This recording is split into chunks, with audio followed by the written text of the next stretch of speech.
Coming up, are these jobs being eliminated? And then remote job listings that aren't remote. And then what do managers need to do to stay in their roles? Plus, we're going to coach you up. Let's go.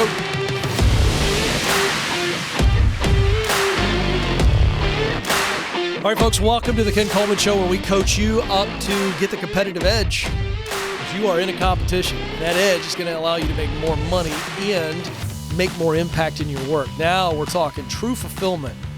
This idea of happiness in our work is achieved when we are making great money and making tremendous impact. Because we're doing what we were created to do. People look at us and go, you were born for this. So that's why we're here. And let's talk about some jobs, some roles that I think are in danger. And I am not being sensational. We're going to dive into this. We're going to break this down extensively here as we start the show. Why? Because the positions that are in danger are middle managers or managers in larger organizations. And so why is that so relevant? Because this entire show is about your professional growth. And so here's what I can guarantee you. If you are growing professionally, you will be promoted into a position of authority. And we get this call, we get this email, we get this question on social media all the time. Ken, how do I know that I can lead effectively when I haven't led before? Well, this is a very natural, organic reality, and it's the right question. Because here's the deal. If you come in and you win, here's what I know about the culture in America. I can only speak to the American work culture. But I would presume this is true around the world. That leaders, when they see somebody performing well, so let's say Ken gets a job, and I come in and I'm selling tires. Let's just pick, this is the most random thing that popped in my mind. Because you can take one look at me and know I know nothing about tires.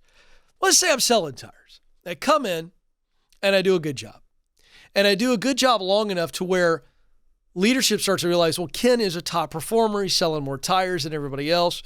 He's really great with the customer, well-liked among the team. And Ken's asking about a raise, and we'd like to keep Ken around, and we do want to reward him. He's doing good things for us. You know what they do? They say, hey, Ken, how would you like to be the morning shift manager? Well, I didn't necessarily say anything about being a manager. I've never managed. I've never led anybody before in my life in this story, right? This is what we do. And here's where this could be really tricky. And I'm going to unpack more of this in our next segment, but I'm going to tease this part. Has it occurred to you, leaders, that you, in your desire to reward somebody, might promote them into a place of inefficiency? Well, they're great at sales, doesn't mean they'll be great at leading people. Can you teach leadership? Yes. More on that next segment. All right. So, Business Insider, which is, they're just like every other magazine or online outlet. They say things to be sensational, and this got my attention. So here it is. They recently said, what would happen if companies completely got rid of middle managers? Well, first of all, that's sensational. But buried inside of that sensational question designed to provoke your eyeballs is a legitimate issue. So we're going to break into this because Business Insider, the person who wrote the article, said it's time to get rid of them. All of them. Okay. A leaderless outfit is called chaos. But let's look at the data. Managers who make up 17.6% of the U.S. workforce are paid large salaries to act as a type of workplace hall monitor. This is true. Keeping an authoritative eye on everyone else. But as more employees shift to working from home, the need for this management oversight has massively decreased. Let me edit that statement because, again, I think they are on to something, but I think they are being sensational. Here's how I would edit that last sentence. The need for this management oversight has massively decreased. I'll edit that. The need for a new management style has massively increased. And this is what I want to focus on. So here we are. Post-pandemic, hybrid work is everywhere. If you're new to this phrase, very simple. It means you spend some time working remote, whether that's in your home or your neighborhood coffee shop, and you some time in the office. There are still companies that are fine with 100% remote. But the hybrid model is quickly gaining steam because a lot of leaders are saying we want people to come back in. Well, the reality is, we all know this. We as human beings are tremendous at adapting. And during the pandemic, when we all went home for a while, I say we all, it's my badge of honor. I didn't miss a day. We came in and did our show live with a skeleton staff. No need to send me any kind of medals. Just wanted to point it out. But most people went home exclusively for a season. And here's what we learned. Due to technology and responsible, high-character women and men, then people did their job and did a good job.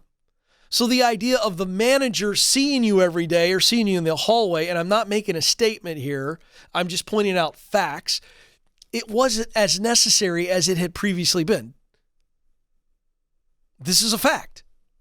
I didn't say that I'm pro-remote work or anti-hybrid. I'm not making a statement. I'm just pointing out that for a season, companies had to be productive and efficient, and they were. So, the return to work is creating a lot of tension, and it is a bit of a storm.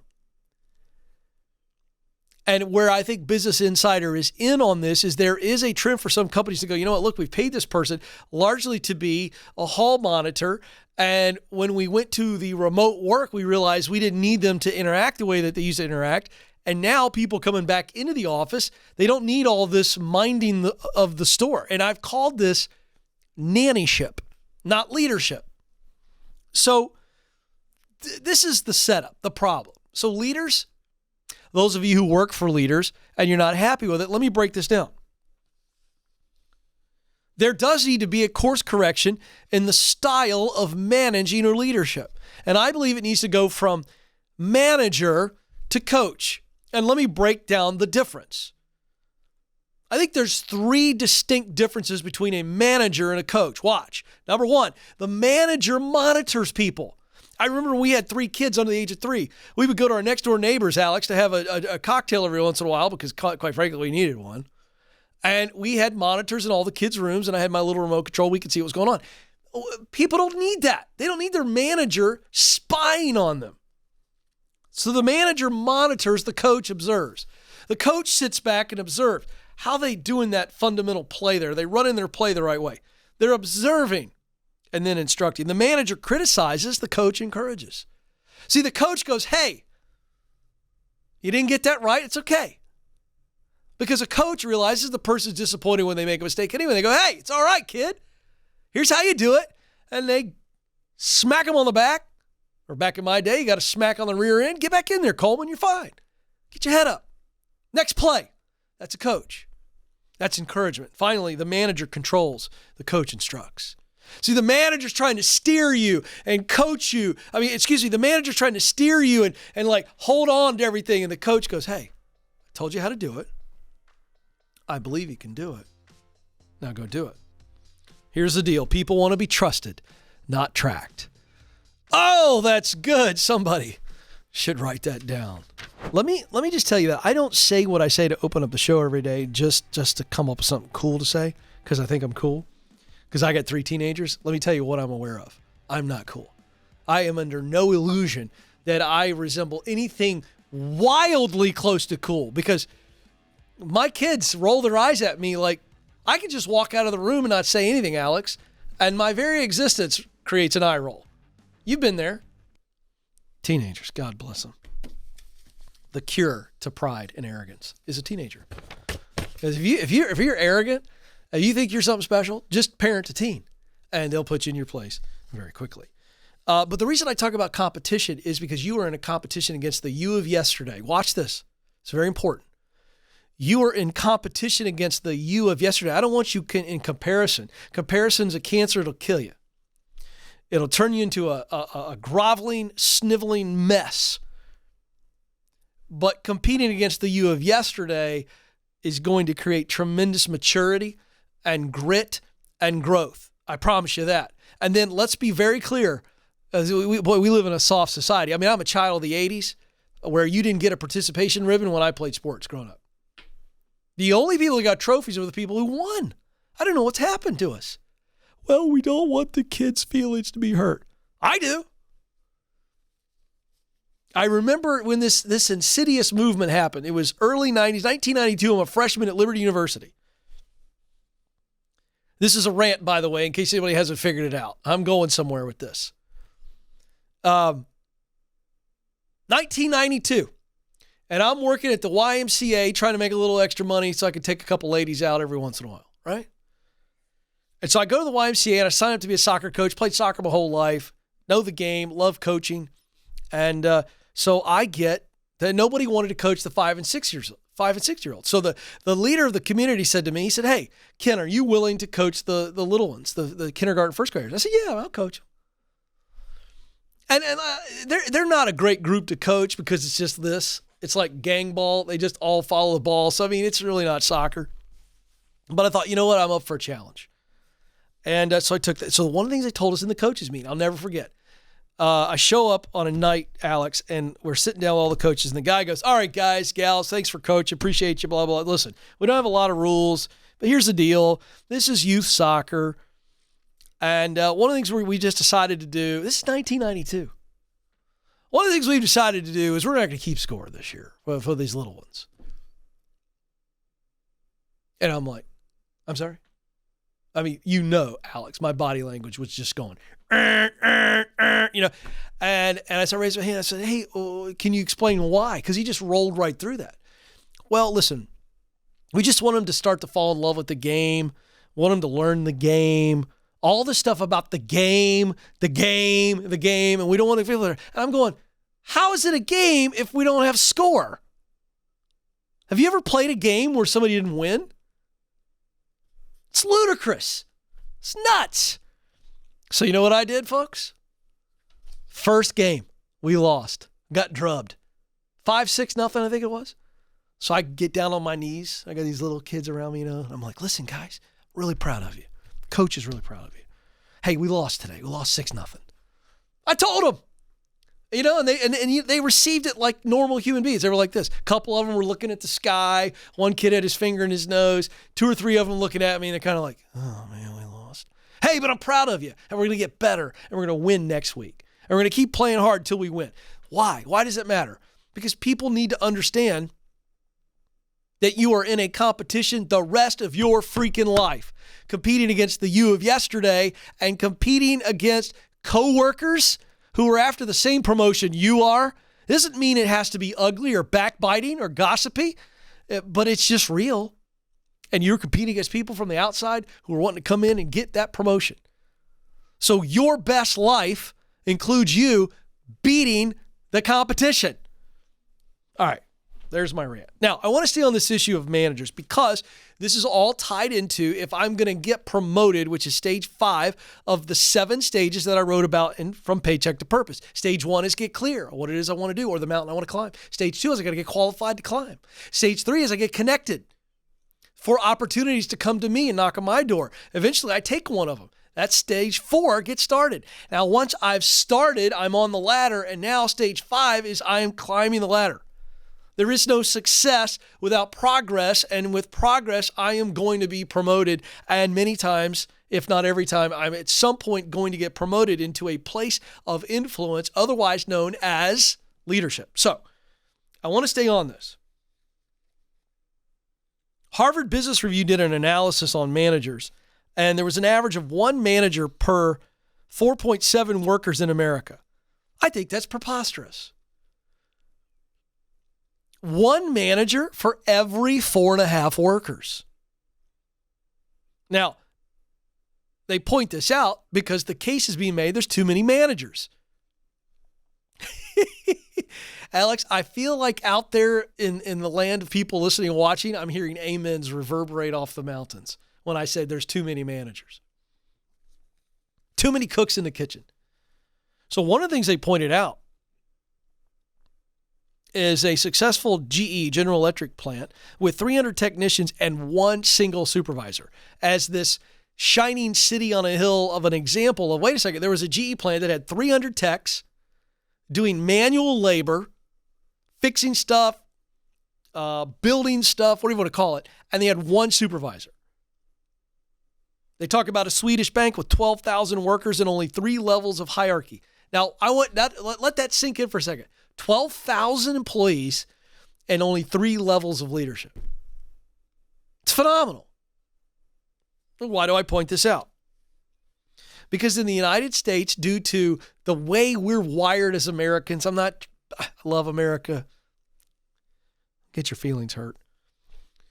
We've got this reward system that I touched on in the first segment, which is you do well at this job.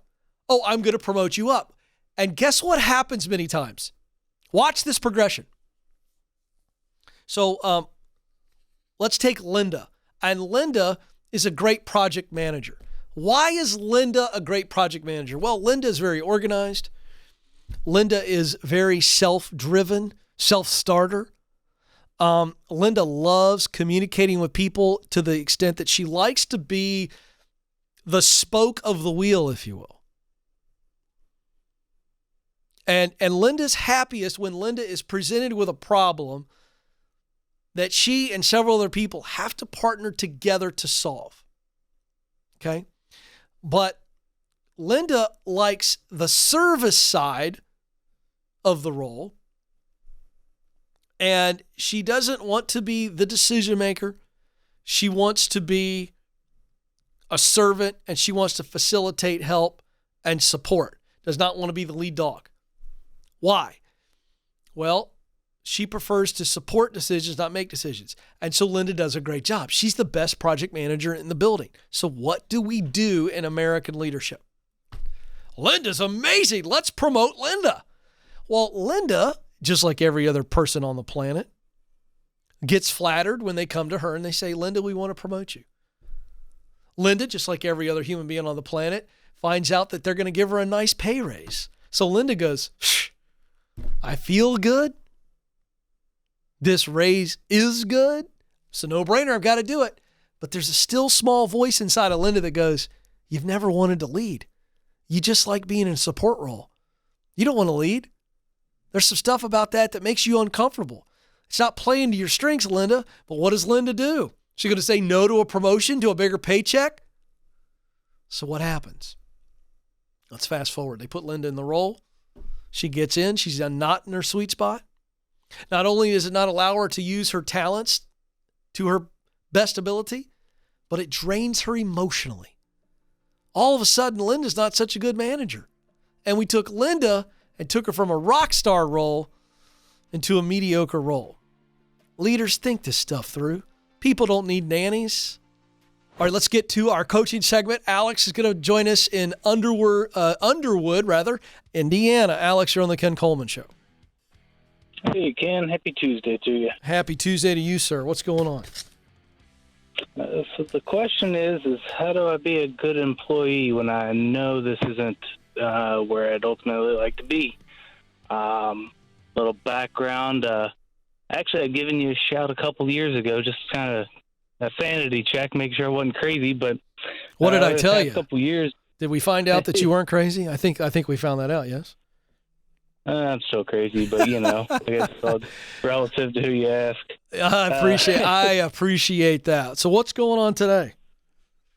So I'm a mechanical engineer for a company here in southern Indiana, and it's one of those companies that's, people are work. They very rarely have vacancies, and there's lots of people here that have been here for over 30 years. It's a great company. I'm all about the company, and it's an awesome place to be, but being an engineer just is not me. So the pandemic kind of kicked my wife and I, into farming, and we do all kinds of produce, chicken for meat and eggs, honey, melons, pumpkins in the fall. And the first couple of years, we just, kind of made sure to, get our feet underneath of us and enjoyed it. And then this year, we really started kind of advertising it and pushing it a little harder. And it's just absolutely, we're waiting on produce. Obviously, it's just about ready to start picking. And we bring a few things to market, and we're making a couple $100 on just a couple bottles of honey and eggs, and then everybody's chomping at the bit for the pasture poultry that we slaughter, or we don't do it, but a processor will do, and then the produce. The hype is just all there, and I love doing it, but in order to run the farm and be a dad and then come here and be an engineer, I'm just gassed when I get to work. Yeah. And, well, but how much? Sometimes I'm out late at night working with a headlight on. It's dark. I mean, really, I don't have much left. No, I get that. So what can I help you with? I'm looking for any creative idea on, on either how to push me out the door of here faster and get the new venture off the ground faster, or it almost feels like an integrity problem when I come here, because why? Like I said, it's a great company. Wait. Stop. Yeah. You're doing your job. You're just exhausted, and you're starting to feel guilty because you're exhausted while doing the job. I don't think I'm doing the job as well as I should be. Okay. Well, that means you're a man of tremendous integrity and character. And so what must be true for you to do that? More sleep? Oh, for sure. Okay. So what does more sleep mean to the produce and farm business? Less animals, less chores at home. Exactly. So that I can. Okay. So are you anywhere close to making half of what you make now in your day job as an engineer? I think that'd be a better question to answer in a couple months, but if I'm projecting it properly, and I do have plenty of spreadsheets to kind of flesh it out, I'm going to be more around the 30% mark. Okay, so here's the deal. We're getting there. Yeah, but you can't walk from this job as an engineer until you are able to make a much larger percentage of your current day job. Now, you guys can budget, you can cut expenses, but I would want every nickel you're making in the farm produce business going back into the farm produce bank account, and I would want 6 months of your salary, your current engineer salary. I'd want 6 months of that in the bank. Now, that's in addition to operating costs before I would leave the job. So this is just, unless I'm missing something, unless you haven't told me something, this is a mathematical decision. Okay? So you are in those dog days of launching and growing a side hustle that will eventually replace the day job. Am I right or am I wrong? No, you got it. Okay, so here's the deal. What we know is that you can't keep this rhythm up. You're going to fall asleep at your job and they're going to fire your butt. And on top of everything else, you feel guilty because you're not giving your best. So what that means is it is going to slow down the rate by which we can move from the day job to the dream job. Do you understand what I'm saying? Yes. And this sucks. But let me just tell you, I know what it feels like. I was 32 years of age and I began the slow process of moving into broadcasting with no degree, no experience. I didn't know many people at all. And it took me 7 years to get to Ramsey Solutions. 7. Joe Hankin, who sits on the board today, was there the first day I ever did radio, and I sucked. And not only did I suck, I didn't even get paid. I paid the radio station to do it. But Alex, that was the part of the journey. So I know what it feels like. It's frustrating because, man, you're alive when you're out there with those chickens, aren't you? Oh, yeah. Yeah. I mean, we just planted 300 melons, and it's hot. I don't know about you all, but it is hot. Oh, it's hot here, brother. Yeah. The only thing I'm doing with a watermelon in this weather is eating it. You know what I mean? It's my favorite. But I went and did that, and I was happier than I understand. And so the best day here. I get it. So listen to me. Right now, you are in a season of tension. Let me explain the tension. because you're going to have to realize it and embrace it. Here's the tension. I have to realize that there is tension between persistence, launching this farm business, getting it going, and then waiting for that to come to full harvest. Pardon the metaphor, but it's perfect for you, to where I can walk from the day job to the dream job. Just as you had to plant crops earlier this year and now you're about to harvest them, you are in the same mode. So here's what I know. You are going to have to be patient, and there is this awful tension. I'm busting my tail. My heart is full. I love it. I love it. I love it. It's all I want to do, but I can't do it full time because it doesn't pay me what I need to survive. So, first thing is, you must now treat your day job as what it actually is, which is the very platform by which you are launching the dream. And if you aren't doing a good job there and you're falling asleep and your mental and physical and emotional health is suffering, then you have to slow down the pursuit of the dream. I didn't say stop. I said slow it down. I remember 3 years ago, Dave Ramsey challenged me to run the Nashville Half Marathon. And so I took on the challenge, as I do with everything, with too much juice, too much passion. And I remember the first couple of runs, my coach told me, don't worry about pace, just run the amount of time. Well, what did I do, Alex? Oh, man, I feel like I'm barely crawling. I'm looking at the pace, Amanda, and I'm like, this is pathetic. There's old men that move faster with a walker and tennis balls on the front of it. I got to run faster. So what did I do? I increased my pace, and I went way too fast, and I'm in the middle of one of my first couple of runs, and I realized I can't keep this up. I'm not even going to finish the 20-minute run if I don't slow my pace down. And that's the lesson for you, Alex. Slow down. Get some help on the late-night farm stuff from a kid who loves being on a farm, and there's kids like you all over Underwood, Indiana. Pay them well. Less profit on the chickens, baby, but I'm growing the business, and I'm able to get some sleep. I'm able to pour into my family. It just means it may take a few more years to get where you want to go, but it's always worth it. Always. Spoken by the guy it took 9 years to step into his dream job. A couple stories here that just make me shake my head. One really, really irritates me, and this is just a warning. I'm about ready to stand up for you, the people. Let's do it in the news. All right, so I bang on horrible bossery and horrible leadership when necessary on this program, and I can't even believe what I'm about to read. Headline from Slate.com, the mystery of remote job listings that aren't actually remote? What?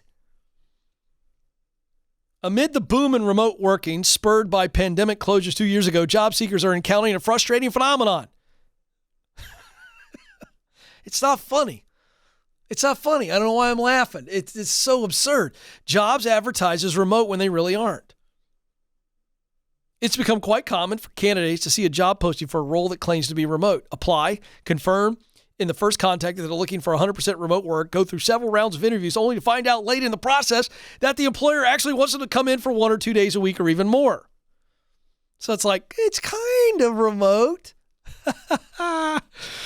This is an absolute real testimony I'm about to read. I'm now in talks with an exciting company that sells a service that is entirely up my alley. The role seems exciting. When the internal recruiter contacted me, the first thing I said was, it sounds great, but is it remote? Otherwise, it's not what I'm looking for. She checked internally and told me that it was possible to work entirely remotely. Oh, okay, great.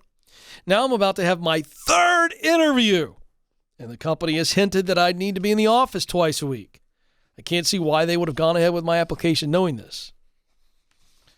A few weeks ago, I applied for a job that was advertised as remote. I happen to live close to the company's headquarters, but I'm not interested in jobs that require me to commute. During my interview, I asked a logistical question. In response, the employer told me they would expect me to work from the office 2 to 3 days a week, and they posted the job as remote so they could have a bigger pool of applicants. So there it is. They just straight out said, well, we lied. to get people to apply. And Julia Pollack, who is the chief economist at ZipRecruiter, told us this was happening. That anytime any job is listed as remote, it gets an insane amount of bites. And so these slimy recruiters and slimy leaders are lying to people. And I just don't understand what you think that people are going to think of you. You know what I equate it to, Alex? The guy who goes on those dating websites and like picks a picture that's not even him. It's some soap opera heartthrob or whatever. Yeah, catfish. That's what they call it, the catfish. Yeah. And you meet the girl on the first date. What do you think she's going to do? It's false advertising, plain and simple. I don't get it. I mean, you talk about not only are you going to lose a potentially good candidate, but then they're going to start talking about you. I just don't understand.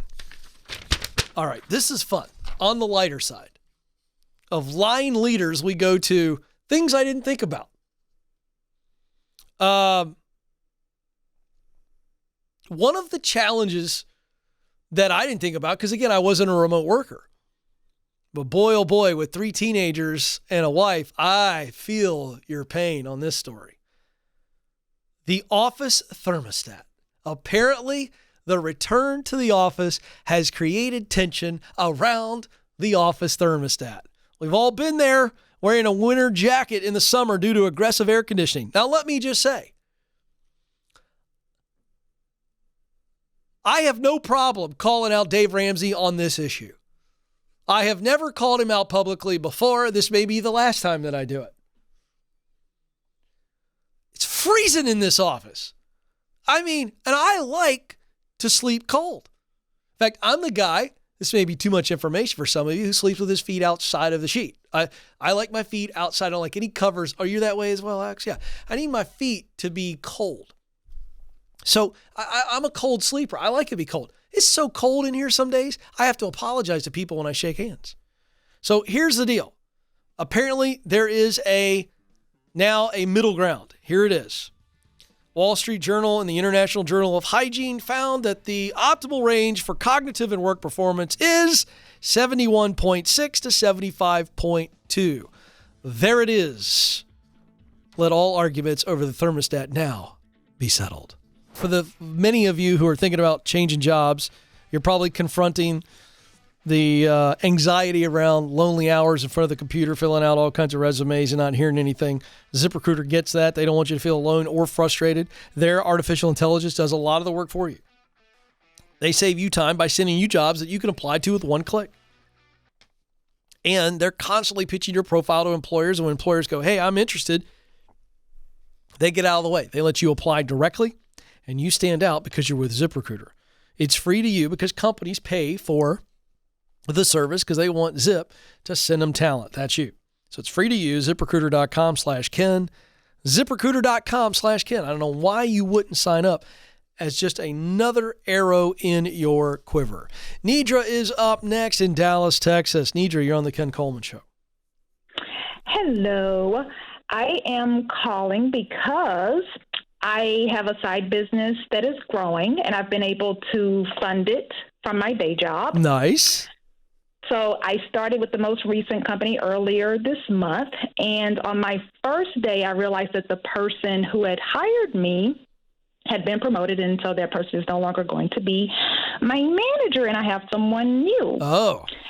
And so what I'm looking at is how to remain hopeful in this situation, knowing that I need the money to fund my business, and just because when I first found out, I was in my head thinking, should I go look for something else? My first thought was, should I go look for something else? I didn't know that this would happen. Wait. So I understand that, but I think there was a deeper thought there that I want you to identify if you haven't already. There was another thought or feeling that caused you to think, should I look somewhere else because I didn't expect this? There's something there. What was the fear when you found out that you had a new leader all of a sudden? The fear was having to prove myself to someone that I wasn't mentally prepared to be my manager. What makes you think you have to prove anything to them because they weren't in that leadership role either? They're coming in new. You were already hired. So they've inherited a team, yes or no? Yes. Are they from the outside or inside? Inside. So they're from the inside. Were they on the team that you're on? Yes. Oh, so they were there when you got hired. They were on the team. Yes. So what makes you think you have to prove yourself to them other than the fact that you've already been hired and you got a job and you're doing the job and you're going to do it well? What makes you think you have to prove anything?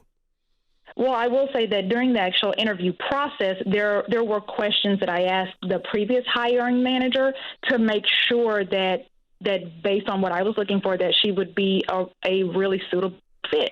And so I didn't get the opportunity to ask, the current person. And so I had a cringe moment of I didn't get a chance to prepare, and now this happens. And how do I know if I'm going to be okay? Well, how long have you been in this position? Literally 2 weeks. Okay. And how long ago did the hiring manager change positions? Right before I came, so maybe 2.5. Oh, okay. 3 weeks, so they maybe. hire you, and that person leaves into a different role before you start. Right. Okay. And when you asked all these questions of the previous hiring manager, did you feel confident coming in based on her or his answers? Okay. Oh, yes. I was excited. Okay. So has there been any conversation with that previous hiring manager? Yes, we've talked about it twice, and she's actually said that even if I were working for her, that I would still be trained by the person who is currently managing me. Great. And she said that yes, even though she's not my manager, that it is open door policy. Whatever I want to talk about, just to know that she is there, like it's completely open door. They're not like typical companies where if you're of a certain title, you don't talk to people.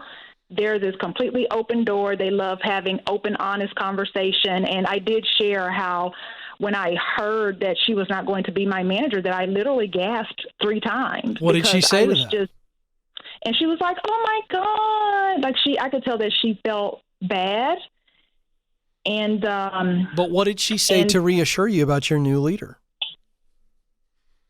That she's someone who is extremely strong. And what I do, she's someone who is well trained, and based on what she knows, they have the same working style.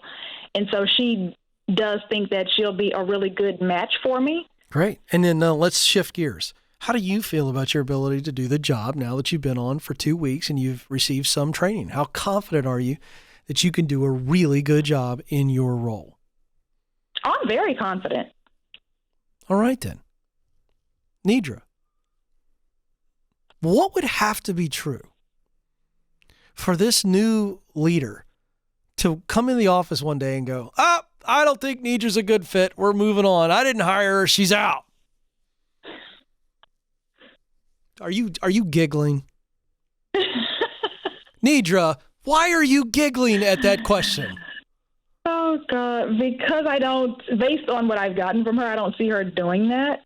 Yeah. Like she totally seems like the sweetest, kindest person, extremely patient. Oh, great. And I'm very thankful for that. Good. And so let's take that analysis, your words, not mine, and put it on top of the fact that you've been there 2 weeks and you are very confident that you're going to do a good job.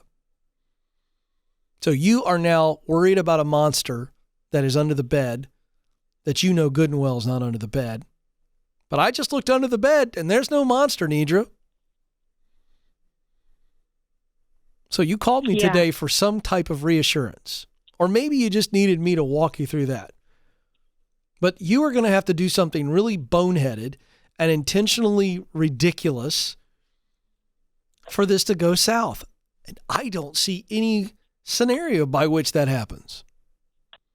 So you are in control of this, and you are in control of your future as it relates to your ability to do the job, your ability to get along with her, develop a relationship with her, get to know her, lead up with her, serve her, connect with her, build a relationship with her.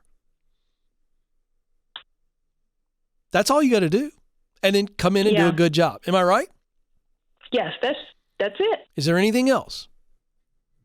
No, that's it. Thank you. Are you confident now that you're going to be fine with this new leader? No more gasping is the question. Are you gasping? No, I'm not gasping. She really is just the sweetest, kindest person. And okay. So that's all you needed from me is to walk you through that. Okay. All right. Hey, listen, final encouragement. Change is scary. And what happened to you was you got confronted with a change that you had no idea was happening, and it just threw you. And so you learn from this now. The next time change comes your way when you least expect it, you have got to be a big girl and step back from the situation. I'm teaching now our rest of our audience here because Nidra, ain't nothing wrong with Nidra. She's just like the rest of us. An unexpected change it's like smacking you right in the face. Whoa, what just happened? And you're startled. And then you go from startled to scared. And what you have to do is you got to go, wait. Let me just back up from this situation a little bit. What am I really afraid of? And we need to identify that fear. And then we write it down or type it out or speak it to somebody. You got to get the fear out of the head. William James is the father of modern psychology, and he once said, no matter how absurd something is, if it is repeated often enough, people will believe it. No matter how absurd something is, if I think it enough, I will believe it. I got to get it out of my head. And when I get it out of my head, I go, what must be true for this fear to actually come to pass? And then we will find out if our fear is protecting us or if it is holding us back. That's all we got to do, folks. Get it out and examine it. Thank you, Nidra, for the call. I'm very excited for you. The best is yet to be. For the rest of you, you matter. You have what it takes. Press on.